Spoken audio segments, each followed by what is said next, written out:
Deborah! Hey, Hey, honey, how are you? I'm doing good. How are you? Thanks so much for doing this show. I can't believe it's been 3 years since I've seen you. Yeah.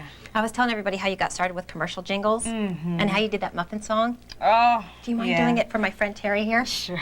Oh, good. Oh, those marvelous muffins, they seem to be popping up everywhere. Yeah, those marvelous muffins, I guess it's 'cause they're made with such care. Ooh, that's great. You still remember Oh, it. yeah, you never make me forget it. You're so sweet. Thank you so much, and I'll see you out there. We'll have a great show. Okay. Okay, All right. thanks, hon. No problem. She's so nice. I cannot believe she actually wanted me to sing that muffin song again. I mean, is that what I'm going to be known for? I mean, it's bad enough she hardly ever plays my videos on her show. I mean, am I a puppet or something? This is ridiculous. Oh, hey, Rita. Everything okay in here? Oh, yeah, I was just doing my vocal warm-ups. Oh, okay. All right, Yeah. we'll see you out there. Please welcome the powerful voice, Deborah Cox.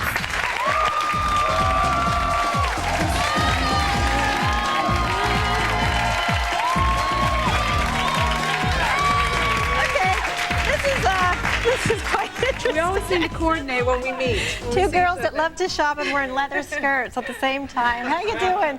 I'm doing great, and you? How are you? Doing great. The Good. song is so infectious. Yes. Has it sunk in yet what a big hit it is? You know, I don't know if I can ever get used to it because, you know, the song has just done more than I had even expected, you know, so no. It's a lot of fun. It's a lot of fun, yeah. You did two versions of this song. You Yeah. did a dance mix and a ballad that you're going to sing later for us. Yeah. Now, what prompted you to do that?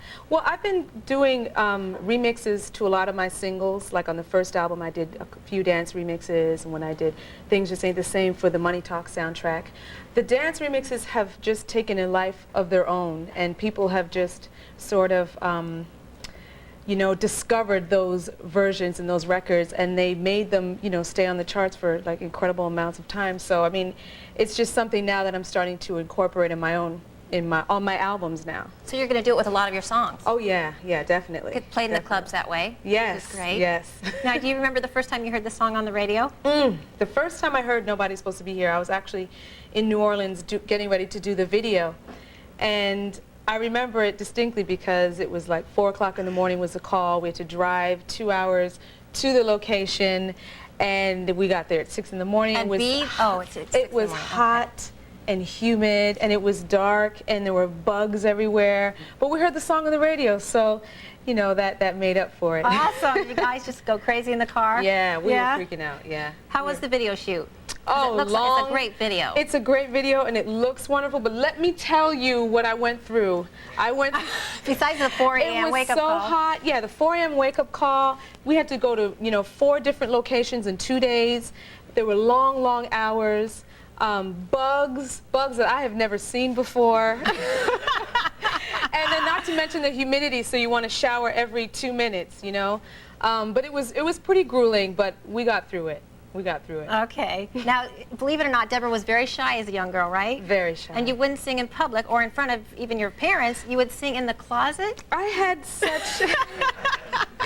Whenever my family used to ask me to sing, what I would do was I'd say, okay, on one condition, I have to sing in the closet. They would say, whatever, just sing the song, you know. So that's what I did. I went and sung in the closet, and you know, I was in total darkness, and I felt so comfortable.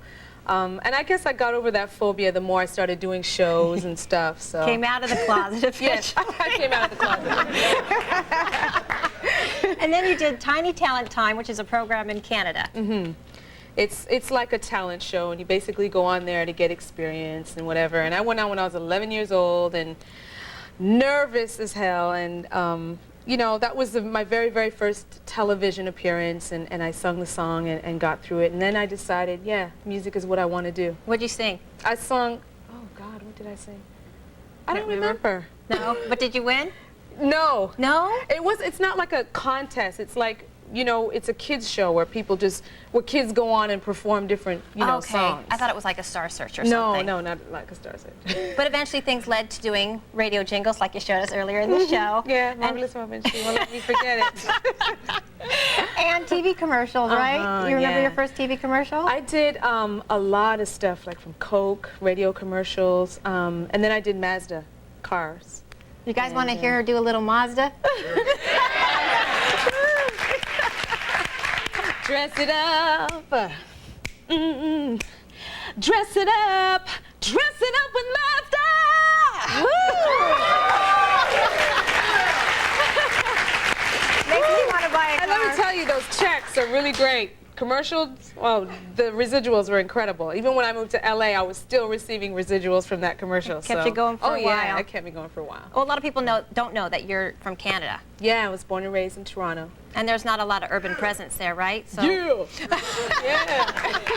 R&B music isn't prevalent there, right? Oh yeah, I mean, it's starting to grow. You know, the industry is primarily or predominantly alternative, classical, country. But R&B is still trying to fight to find its own forum. So, you know, luckily with my album and a few other Canadian artists coming out, it's starting to grow and it's starting to build. So, enough love to all the R&B acts in Canada trying to do their thing. Right. You know. Well, you're sort of pioneering things. Oh, definitely. For that country as far as R&B goes, because your album went gold there, right? Which Platinum. Platinum. Oh, good for you. Yeah. Terrific.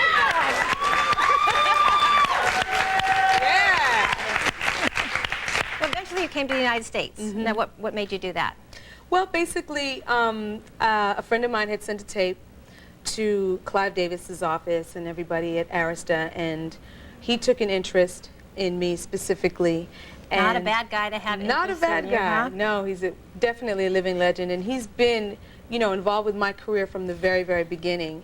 And when I heard that he was interested, that's when I packed my bags and I said, I'm heading out to LA, and it all started from there, basically. And I heard he's pretty dedicated to your projects. Oh yeah. Right? He comes to your video shoots. He comes to video shoots. He comes to television shows. He's made, a number of television appearances with me. He's been in the studio. Let me tell you about the one recording session. We recorded a song called One Wish, which is the title track of the album. We were in the studio, and it was about 10:30 at night on a Friday. He came to the studio. Should be at Spago's or something.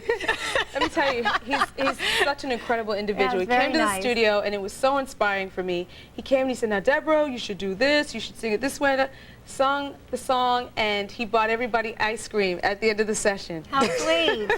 Yeah. So he's just so involved, and it's all about the music. It's a great compliment. Yeah. Yeah. But he's a smart man to be behind you. So definitely. Now you sang backup for Celine Dion. Yeah. Right? Yeah. In '93, I got a chance to sing backgrounds with her, and that was a great experience. I got a chance, to travel to some places here in America that I'd never been before, as well as in Canada.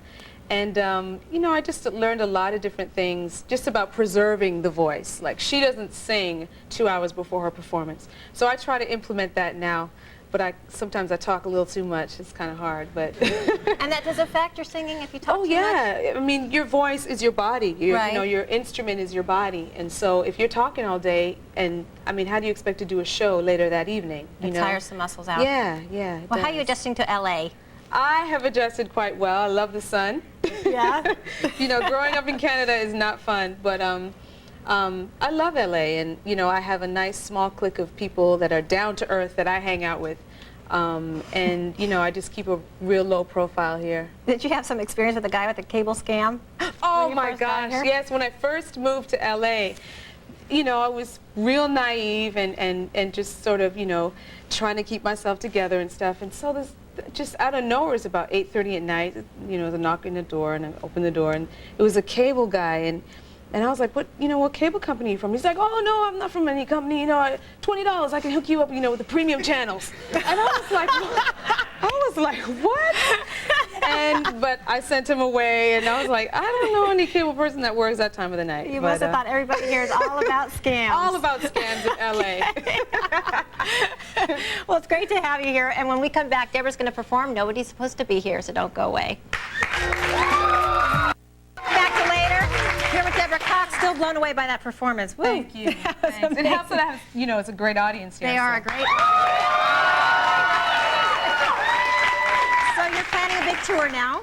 Yeah, I'll be getting ready, embarking on a tour in March. So I'll be heading everywhere in the U.S. and going out to Europe and Japan and France and Australia. And Canada, I hope? And Canada, of course. Yeah? Of course. Oh, Do you yeah. get home much? You know, I try to get home on holidays, but, you know, I haven't really had the chance lately, you know, to see my family. Sure. But I miss them. And Mom, she likes to keep all your newspaper articles and everything in scrapbooks. Oh, my mother keeps up with everything. She emails me, she faxes me. You were in this magazine, you were in that magazine, you know, Proud you're in this mom. article. Oh, yeah. She better get a library full of scrapbooks. So you have a great career ahead of you. Thank you so much for being here. Thanks for having me. You guys, the CD is called One Wish, and we look forward to seeing Deborah on tour. And I'm Rita Sever. I'll catch you guys later.